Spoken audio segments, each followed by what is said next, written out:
لا أقسم بيوم القيامة ولا أقسم بالنفس اللوامة أيحسب الإنسان أن لن نجمع عظامه بلى قادرين على أن نسوي بنانا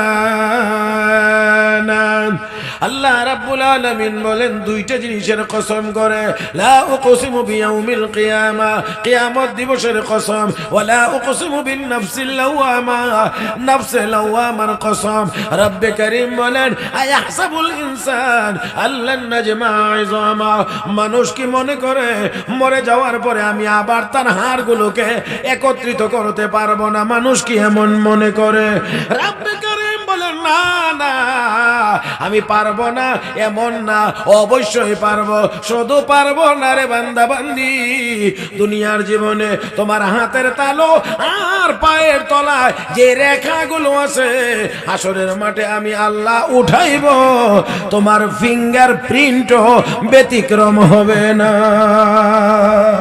আশহাদু আল্লা ইলাহা ইল্লাল্লাহু وحده لا شريك له ونشهد أن سيدنا وسندنا وحبيبنا ومولانا محمدا عبده ورسوله الذي أرسله بالحق بشيرا ونذيرا وداعيا إلى الله بإذنه وسراجا منيرا صلى الله تعالى عليه وعلى آله وأصحابه وبارك وسلم تسليما كثيرا أما بعد فأعوذ بالله من الشيطان الرجيم بسم الله الرحمن الرحيم كيف تكفرون بالله وكنتم أمواتا فأحياكم ثم يميتكم ثم يحييكم ثم إليه ترجعون قال رسول الله صلى الله عليه وسلم لا يزال قدم ابن آدم حتى يسأل عن خمس عن عمره فيما أفناه وعن شبابه فيما أبلاه وعن ماله من أين اكتسبه وفيما أنفقه وعن علمه ماذا عمل فيما علم آمنت بالله صدق الله مولانا العظيم وبلغنا رسوله النبي الأمي الكريم ونحن على ذلك لمن الشاهدين والشاكرين والحمد لله رب العالمين محبتের সাথে সবাই দরুদ ইব্রাহিম পড়ি اللهم صل على محمد وعلى آل محمد كما صليت على إبراهيم وعلى آل إبراهيم إنك حميد مجيد اللهم بارك على محمد وعلى آل محمد كما باركت على إبراهيم وعلى آل إبراهيم إنك حميد مجيد জামিয়া ইসলামিয়া হুসেইনিয়া ইদ্রিসিয়া মাদ্রাসা ও এতিমখানা আমকোনা আসিরগঞ্জ গোলাপগঞ্জ সিলেটের উদ্যোগে আয়োজিত 20 বছর পূর্তি উপলক্ষে 2 দিনব্যাপী ইসলামী মহাসম্মেলনের আজকের প্রথম দিনের চলমান অধিবেশনের মুহতারাম সভাপতি দামাত বারাকাতুহুল আলিয়া, উপস্থিত হযরত উলামা ইকরাম, সমবেত দিনদার ইমানদার মুসলমান ভাইরা, পর্দার আড়ালে অবস্থানরত শ্রদ্ধেয় সম্মানিত মা ও বোনেরা, রব্বে করিমের দরবারে শুকরিয়া আদায় করছি যিনি আমাদেরকে অত্যন্ত দয়া করে, মায়া করে, মেহেরবানি করে আজকের এই মোবারক মজলিসে মোবারক ব্যক্তিদের সামনে মোবারক কিছু কথা বলার এবং শোনার জন্যে একত্রিত হয়ে বসার তৌফিক দান করেছেন। মহব্বতের সাথে সবাই উচ্চ আওয়াজে পড়ি আলহামদুলিল্লাহ। যারা কষ্ট করে বসেছেন, আমি আপনাদেরকে একটু অনুরোধ করছি সবাই আরেকটু মনোযোগী হওয়ার জন্য। একটু এলোমেলো ভাব, কেউ কাইত হয়ে আছেন, কেউ নুয়ে আছেন, কেউ এদিক ওই দিক, এরকম না। যারাই বসেছেন সবাই একটু দয়া করে আমার দিকে তাকান তো, একটু একটু একটু সোজা হয়ে একটু আমারে দেখেন, একটু আমার দিকে তাকান। যতজনই আছেন ততজনইকে আগে একটু মনোযোগী হতে হবে। মনোযোগী না হইলে কথা বলাটা বড় কঠিন। যতজন আছেন, যারাই আছেন, মাঝে মাঝে আমার সাথে একটু কথা বলতে হবে। পারবেন কি ইনশাআল্লাহ? কয় নাই, সবাই বলেন নাই। পারবেন ইনশাআল্লাহ? মাশাআল্লাহ। সওয়াবের দরকার তো আমাদের সবার আছে না নাই? সবার তো সওয়াবের দরকার আছে।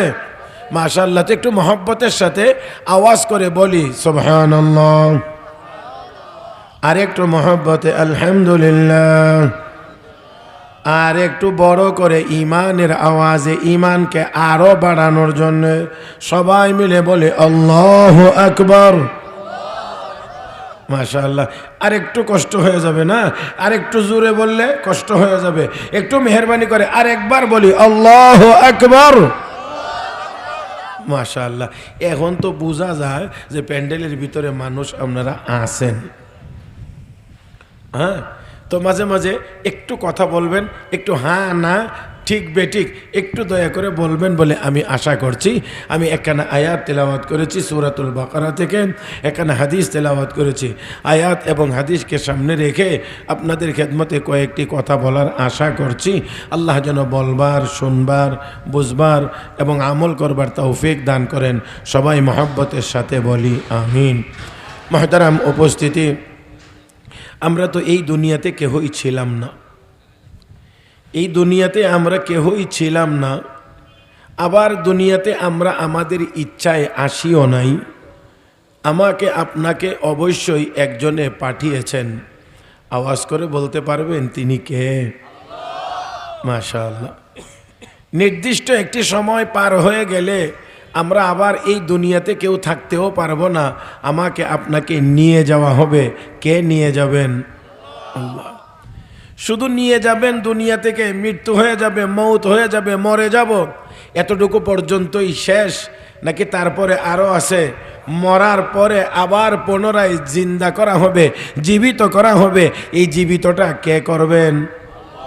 বলেন মহব্বতে কে করবেন? জীবিত করা পর্যন্তই শেষ না তারপরে আরও কিছু আছে? মহতারাম হাজিরিন, তারপরেও আছে। আমরা এই দুনিয়াতে যতদিন ছিলাম, এই দুনিয়াতে কখন কি কি কাজ করেছি, কি করেছি না করেছি, এই পুরাটা জীবনের সবগুলো কাজের হিসাব আল্লাহ রাব্বুল আলামিনের কাছে দিতে হবে। হ্যাঁ, আল্লাহর কাছে হিসাব দিতে হবে। মোটামুটিভাবে আমি আপনাদের খেদমতে 4টা কথা বলেছি। 4টা কথার সব কথা সমানভাবে মনে হয় আলোচনা করা এই সময়ের ভিতরে সম্ভব হবে না। তবে আমি যদি আপনাদেরকে প্রথম 2টা অংশকে বাদ দিয়ে দেই, কারণ দুনিয়াতে ছিলাম না, আমরা এসেছি। আমরা আসি নাই, আল্লাহ আমাকে আপনাকে পাঠাইছেন। তবে দুনিয়ার কাফের বেঈমানেরা বলবে আমরা এসেছি, আবার আমরা চলে যাব। আর মুমিন আমরা বলি আসি নাই, আল্লাহ আমাকে আপনাকে পাঠাইছেন, আবার সময় হলে আল্লাহ আমাকে আপনাকে নিয়ে যাবেন।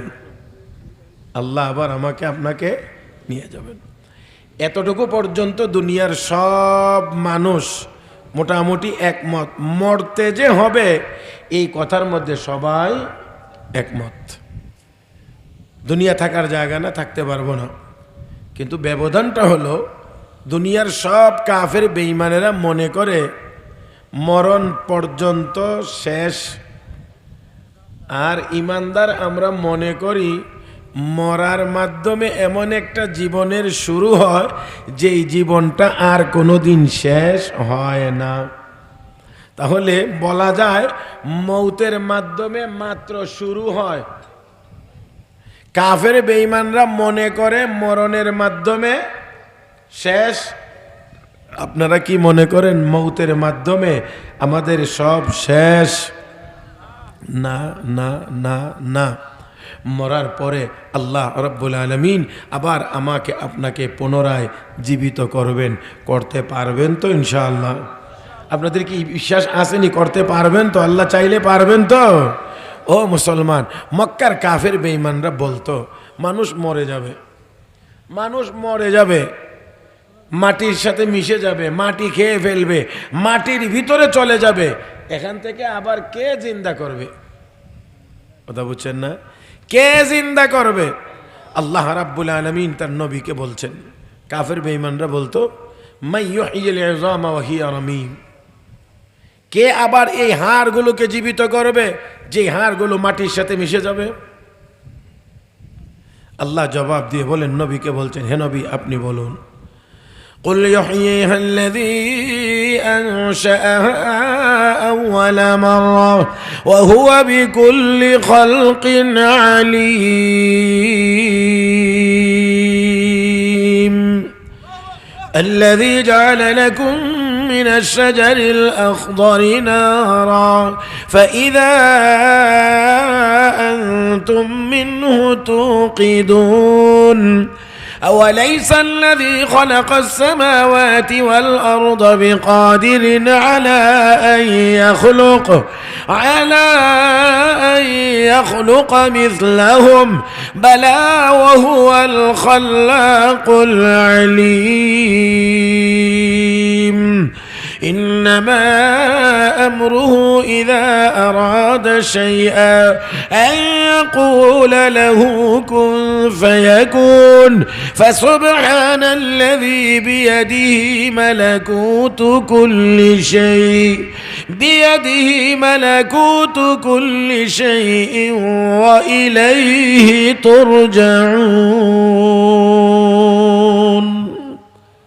আল্লাহ বলেন, হে নবী আপনি বলে দেন, যেই আল্লাহ তোমাদেরকে আগে বানাইছিলেন কোনো নমুনা ছাড়া, কোনো মডেল ছাড়া, কোনো ডিজাইন ছাড়া আল্লাহ মানুষ বানাইলেন, সেই আল্লাহ মরার পরে আবার পুনরায় জীবিত করবেন, করতে পারবেন।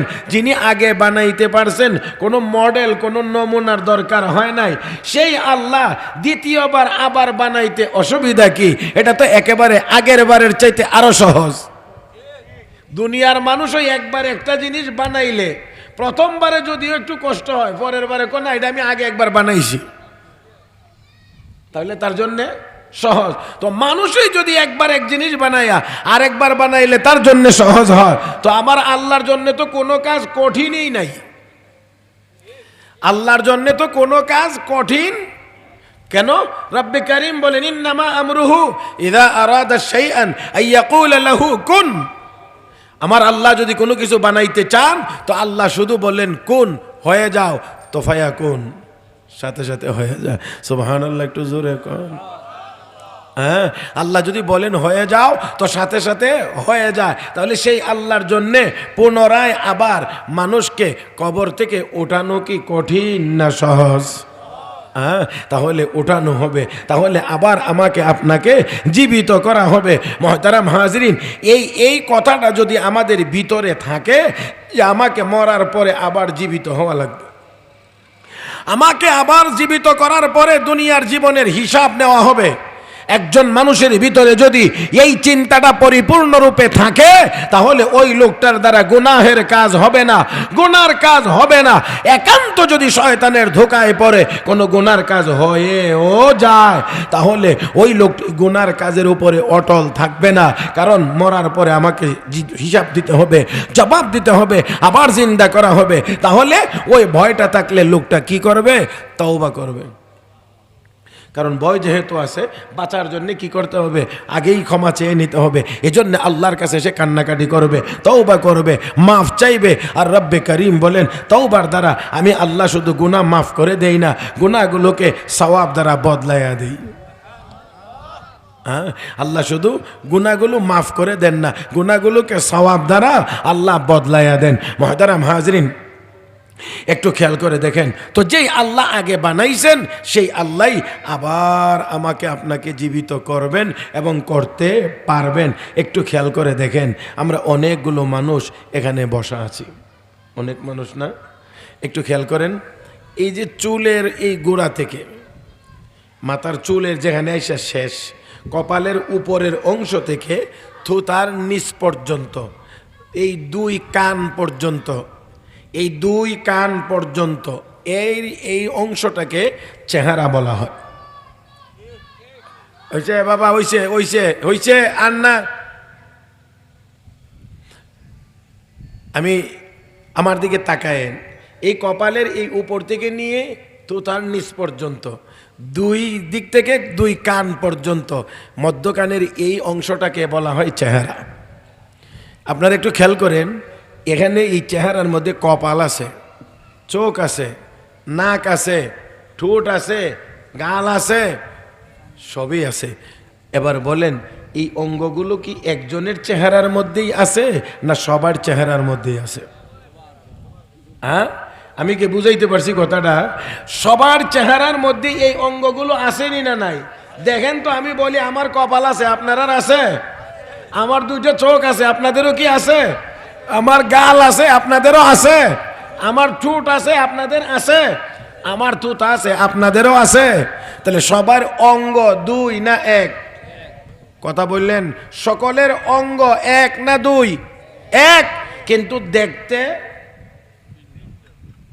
বুঝাইতে পারছি না মনে হয়। আমারও কপাল আছে, আপনাদেরও আছে, আমারও নাক আছে, আপনাদেরও আছে, আমার চোখ আছে, আপনাদেরও আছে।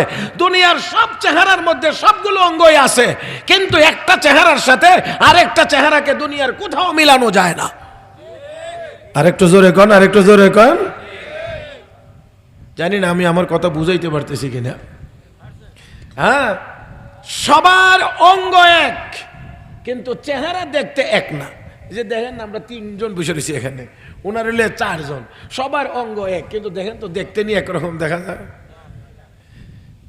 ইমাম দারিল হিজরা, মদিনার ইমাম হযরত ইমাম মালিক ইবনে আনাস রাহমাতুল্লাহি আলাইহি, ওনাকে জিজ্ঞেস করা হয়েছিল যে হযরত, মানুষ আল্লাহ যে একজন, এটা আপনি কেমনে বুঝছেন?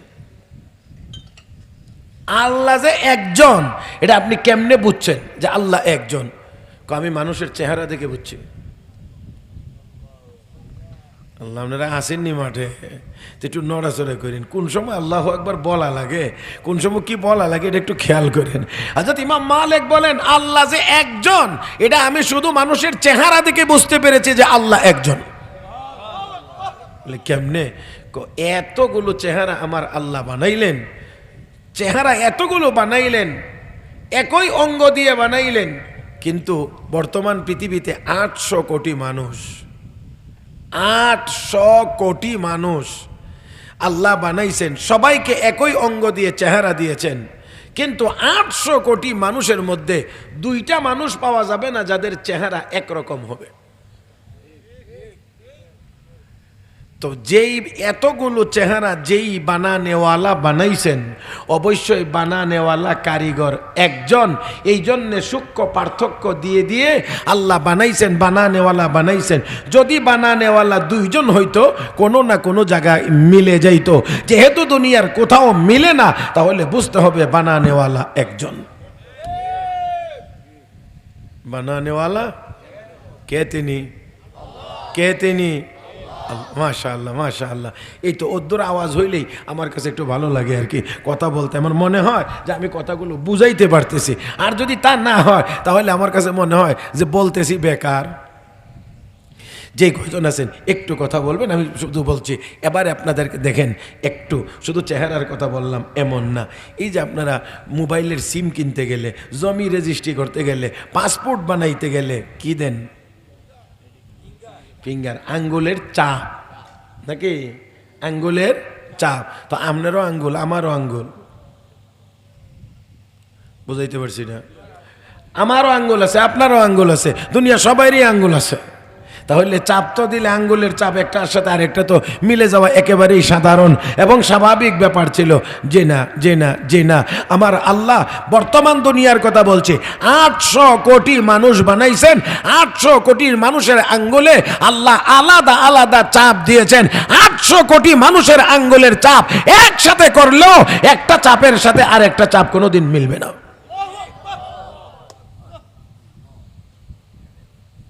ভাবতে পারেন, যদি তা না হইতো তাহলে আপনি কি হজে যাইতে পারতেন? 30-35 লাখ মানুষ হজে যায়, হ্যাঁ, সবাই পাসপোর্টটা দিলেই তারপরে আঙ্গুল দেওয়া লাগে, দিলে বোঝা যায় আপনি ঠিক আছেন। যদি এমন হইতো মিলে যাইতো তো দেখা যাইতো যে আপনি যাওয়ার আগেই আপনার এই চাপ দিয়া আরো কয়েকজন চলে গেছে, আপনারা আটকায় দিছে। না, একজনের আঙ্গুলের চাপ দিয়ে আরেকজন ইমিগ্রেশন পার হইতে পারে না। তাহলে বুঝতে হবে আমার আল্লাহ শুধু 800 কোটি মানুষই বানান নাই, 800 কোটি মানুষের আঙ্গুলে 800 কোটি রকমের চাপ দিয়ে আল্লাহ 800 কোটি মানুষ বানাইছেন। لا أقسم بيوم القيامة ولا أقسم بالنفس اللوامة أيحسب الإنسان أن لن نجمع عظامه بلى قادرين على أن نسوي بنانا। আল্লাহ রাব্বুল আলামিন বলেন, দুইটা জিনিসের কসম করে, লা উকসিমু বিয়াউমিল কিয়ামা, কিয়ামত দিবসের কসম, ওয়ালা উকসিমু বিন নাফসিল লাওয়ামা, নফসে লাওয়ামার কসম। রব্বে করিম বলেন, আয়াহসাবুল ইনসান আল্লান নাজমা ইজামা, মানুষ কি মনে করে মরে যাওয়ার পরে আমি আবার তার হাড়গুলোকে একত্রিত করতে পারবো না? মানুষ কি এমন মনে করে?